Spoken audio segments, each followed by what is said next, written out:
미국이 폭로한 한국 뉴스에 일본 전체가 난리난 상황. 한국 몰래한 일본의 극비 작전에 미국까지 뿔났다. 북한에 대한 국가 비상사태의 지속에 관한 고지문.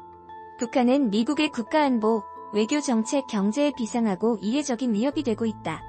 핵 장치와 미사일 발사 시험, 돈 세탁, 위조, 대량의 현금 밀수 등 국제 질서를 기만하고 불법적인 행동들을 통해 미국과 동맹국민 무역 파트너를 위험에 빠뜨리고 있다. 최근 트럼프 행정부가 미국의 대북 제재 행정명령을 연장하기로 한 이유입니다. 최근 북한이 개성에 있는 남북연락사무소를 폭파한 데 이어서 북한에서 대남 정책을 담당하는 조선노동당 통일전선부가 보복성 삐라 살포를 경고했습니다. 북한 통일전선부는 삐라를 살포하는 것이 남북합의에 대한 위반인 것은 알고 있다. 그러나 이미 남북관계는 깨졌다. 이제는 휴지장이 돼버린 남북합의에 대해 남조선 당국은 더 이상 논의하지 말라 라고 전했고, 문재인 대통령의 사진에 조롱 섞인 글을 쓴 전단까지 공개했습니다. 자, 그런데 남한과 북한, 그리고 미국과 북한의 관계가 가까워지기를 원치 않는 세력들이 개입하지 않았다면 현재 우리는 완전히 다른 결과를 보고 있을 것이라는 충격적인 사실이 세상에 공개됐습니다. 그것이 일어난 방 미국의 볼턴 전 보좌관이 작성한 회고록인데요. 미국 시간 기준 23일, 앞으로 이틀 뒤에 공개될 예정이었지만 이미 일부 충격적인 내용이 공개됐습니다. 워싱턴 포스트의 보도에 따르면 볼턴의 회고록에는 지난 1차 북미 정상회담 당시 트럼프 미국 대통령은 김정은 위원장과 친분을 맺기로 결심하고 대북 제재에 위배되는 선물까지 준비하고 싶어 했다고 전했습니다. 이어서 볼턴은 자신의 회고록에서 나는 김정은 위원장을 만나려는 트럼프 대통령의 열의에 가슴이 아팠다.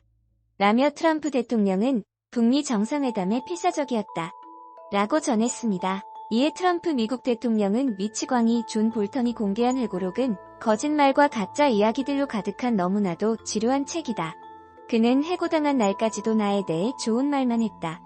볼턴은 전쟁에 나가고 싶어하는 불만이 가득한 바보다. 라고 맞받아쳤습니다. 테리 연구원이 전한 회고록에 의하면 지난 싱가포르 북미 정상회담에서 트럼프 미국 대통령이 김정은 위원장에 열려있으니 생각해보길 바란다. 라고 전했고, 김 위원장은 낙관적인 기대감을 안고 북한으로 돌아간 것으로 전해졌습니다. 즉, 트럼프 미국 대통령이 노벨 평화상 또는 개인의 정치적 목적을 위해서든 목적이 어찌됐든 북미 관계 개선을 통한 대북 제재 해제와 남북관계 개선 및 종전선언까지도 실제 계획 중이었지만 존 볼턴 전 백악관 국가안보부 좌관을 포함해서 남북관계와 북미관계의 개선을 원치 않는 세력이 트럼프를 강하게 압박한 탓에 성공하지 못하고 오늘의 상황까지 만들어졌습니다. 볼턴은 회고록에서 한국의 정의용 안보실장이 판문점에서 개최된 남북 정상회담 결과 설명을 위해 비공개로 백악관에 찾아온 날 일본의 안보사령탑 야치 쇼타로 국가안보국장도 나를 찾아왔다. 야치 국장은 일본이 남북 정상회담의 전 과정을 얼마나 면밀하게 파악하고 있는지 보여줬다. 당시 한국에서 뿜어져 나온 기쁨에 맞서려 했다. 남북 관계가 개선되려 하자 굉장히 불편한 심기를 드러냈다.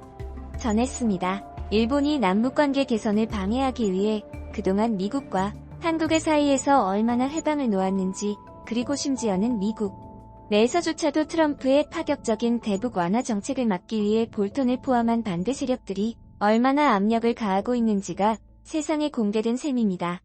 송영길 더불어민주당 의원은 일본의 이러한 행태에 대해 역시 일본은 한반도의 평화와 남북 통일보다는 자신들의 이익을 위해 초지일관 행동하고 있다는 것이 볼턴 전 백악관 국가안보부 좌관이 쓴 회고록을 통해 다시 한번 확인됐다. 라며 2차 세계대전 패망국인 일본이 한국전쟁을 통해 국가재건의 기초를 마련한 것만 봐도 한반도의 평화는 일본의 이익과 서로 충돌된다는 것을 알 수 있다. 전했습니다. 한국도 일본의 이러한 막무가내식 외교에 더 이상 참지 않겠다는 입장을 밝혔죠. 그동안 일본의 수출 규제와 관련해 한국이 대화로 풀자는 뜻을 셀 수 없이 밝혔지만 침묵과 무시로 일관하던 일본 정부가 최근 한국 대표부가 WTO와 일본 대표부의 보낸 침묵과 무시로 일관하던 일본 정부가 최근 한국 대표부가 WTO와 일본 대표부에 보낸 가지야마 히로시 일본 경제산업성 장관은 한국과 일본이 대화를 중단 없이 이어나가고 해결해야 한다. 라며 적극적인 대화의 의지를 드디어 밝힌 것이죠. 이유는 간단합니다.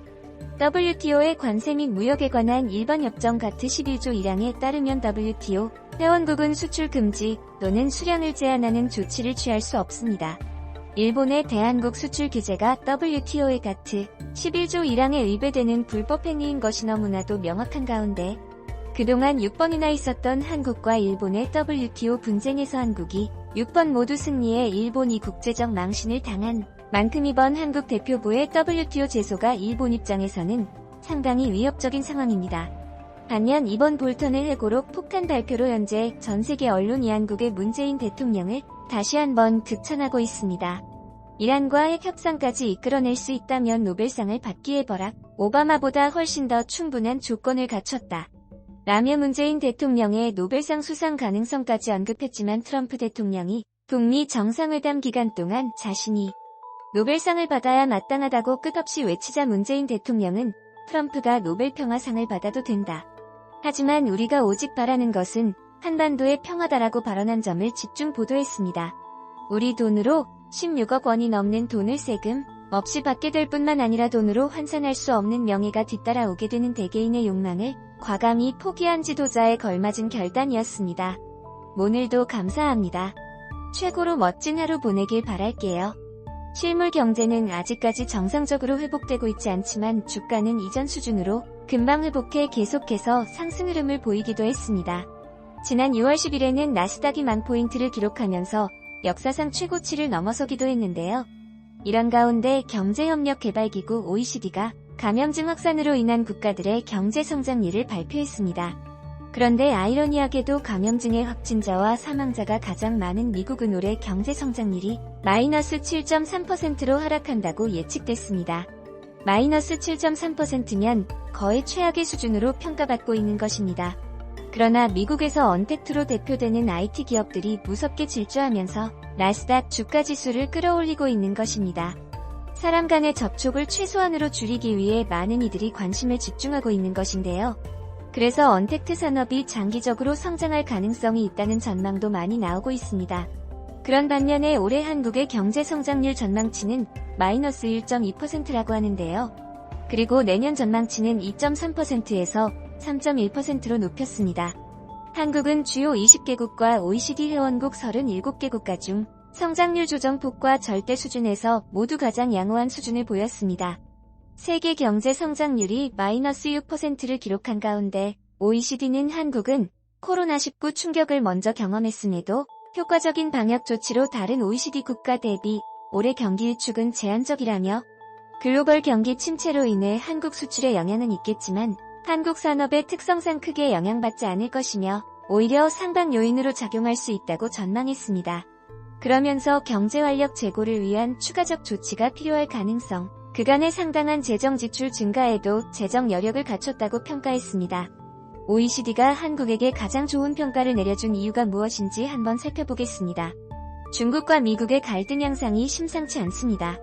최근 사태의 책임 공방으로 시작된 양국의 갈등은 이제는 홍콩 관련 사안으로까지 번지면서 과거 무역 갈등보다 훨씬 더 깊어진 양상을 보이고 있는데요.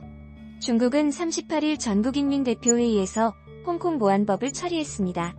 이 법안에는 중국이 홍콩의 시위활동 및 시민사회를 직접 제재할 수 있는 내용이 담긴 것으로 알려져 있습니다. 중국이 홍콩에 직접적인 영향력을 행사하기 위해 나선 것입니다. 이에 트럼프 미국 대통령은 29일 중국의 홍콩 국가보안법 처리 강행에 대한 보복 조치로 홍콩에 부여한 특별지위를 철폐하는 절차를 시작한다고 밝혔습니다. 로이터 통신에 따르면 트럼프 대통령은 백악관에서 기자회견을 열고 중국은 홍콩의 자치권을 보장하겠다는 약속을 어겼으며 중국이 약속한 일국 양제 원칙을 일국 일제로 대체했기 때문에 미국은 더 이상 홍콩에 특별 대우를 제공하는 정책적 면제를 중단하겠다고 언급했습니다. 홍콩이 특별지위를 잃으면 미국이 중국에 부과해온 최대 25%의 보복 관세와 민감한 미국 기술에 대한 수출 규제, 까다로운 미국 입국 심사 등의 정책이 홍콩에도 그대로 적용되게 됩니다. 이에 따라 해외 자본이 이탈한다면 글로벌 금융허브로서 홍콩의 지위 추락은 물론이며 중국의 해외 자금 조달 창구가 닫히게 되는 전망이 나옵니다.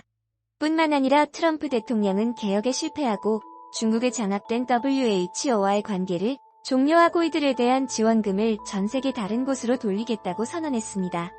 또한 중국 인민해방군과 연계된 것으로 의심되는 유학생 3천여 명을 추방할 수도 있다는 뜻을 밝혔습니다. 며칠 사이 트럼프 대통령은 중국에 대한 다양한 압박 카드를 실행한 것입니다. 중국도 가만히 있지 않았습니다. 중국은 홍콩 보안법 제정을 둘러싼 미국의 비판을 내정 간섭으로 규정하고 보복에는 보복으로 대응하겠다며 날을 세웠습니다. 이어 중국의 관영 언론 환구시보에서는 최근 시위가 벌어지고 있는 미국을 향해 홍콩의 아름다운 광경이 미국으로 퍼지고 있다며 다소 선을 넘는 듯한 정도의 비꼬는 논평을 냈습니다. 뿐만 아니라 29일 진행된 경북상주에 위치한 사드 요격 미사일 교체 관련하여 미국은 중국의 이익을 해치지 말고 중국과 한국의 관계를 방해하지 말라고 언급했습니다.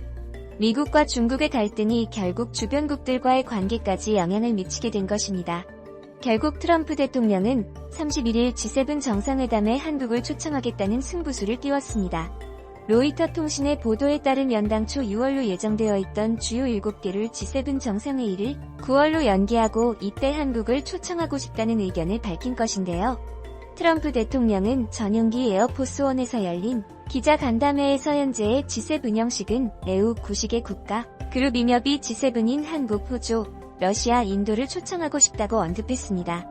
세계 최고의 선진국 정상 모임으로 불리는 G7은 미국, 영국, 프랑스, 독일, 이탈리아, 캐나다, 일본 7개국으로 구성되어 있습니다. 미국이 G7 모임에 한국을 포함한 4개국을 추가하고 싶은 이유는 중국에 대한 견제라는 해석이 나오고 있습니다.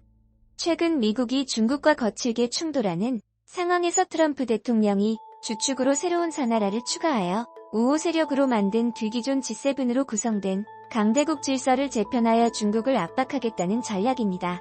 물론 아직까지는 G7을 폐지하고 G11로 새롭게 선진국 그룹을 만들 것인지 아니면 이번 회담에서만 일시적인 G7 플러스 형식의 모임을 구성할 것인지는 명확하지 않습니다. 하지만 어찌됐건 이러한 선진국 모임에 한국의 참여가 확정된다면 한국의 국제적인 위상이 높아진 것은 부인할 수 없는 사실입니다. 현재 G20에 포함되어 있는 한국이 미국과 중국의 갈등 속에 G7의 반열에 오를 수 있을지 관심 있게 지켜봐야 할 것 같습니다.